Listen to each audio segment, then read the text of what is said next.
las imágenes de los gazatíes corriendo a buscar alimentos a un centro donde justamente le entregaban parte de la ayuda humanitaria. Se viralizaron en todo el mundo, pero no sin algunos cuestionamientos que vienen y cada vez más fuerte al gobierno del premier Benjamín Netanyahu. Recordemos que había un bloqueo que impidió durante casi 3 meses la ayuda humanitaria, y que esto empezó a modificarse la semana anterior cuando Netanyahu anunció que iban a tomar el control de la franja y que además iban a permitir ayuda humanitaria.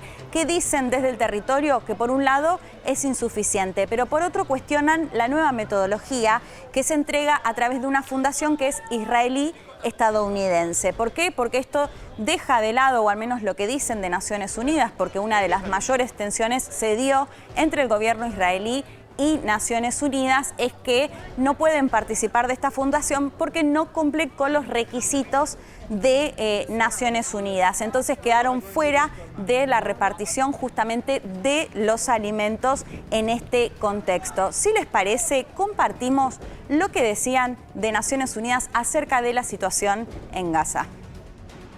We have been verifying the personal details of those killed in Gaza by strikes, shelling, and other conduct of hostilities. Of those fatalities, we have so far found close to 70% to be children and women, indicating a systematic violation of the fundamental principles of international humanitarian law, including distinction and proportionality.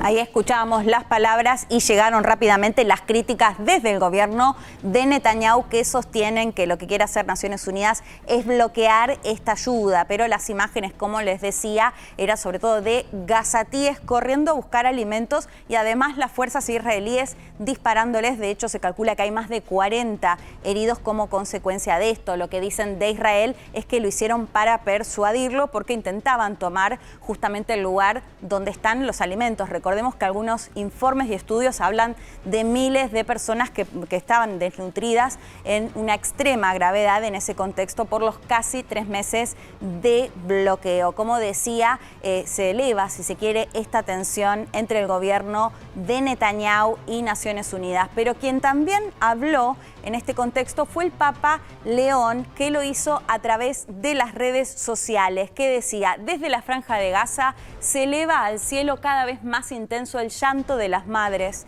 de los padres que abrazan los cuerpos sin vida de los niños y que buscan continuamente un poco de comida y un refugio contra los bombardeos. Renuevo mi llamamiento a los responsables: que cese el fuego, que todos los rehenes sean liberados, que se respete integralmente el derecho humanitario. Bueno, estas eran las palabras del Papa, que pedía justamente un cese al fuego, que se terminen los ataques en la franja, que lo hemos contado, los miles de muertos, que sean liberados los secuestrados israelíes que aún están en la franja. En ese contexto, llamando además a los responsables, a los líderes políticos, para pedir y negociar justamente para que termine esta situación en la franja de Gaza.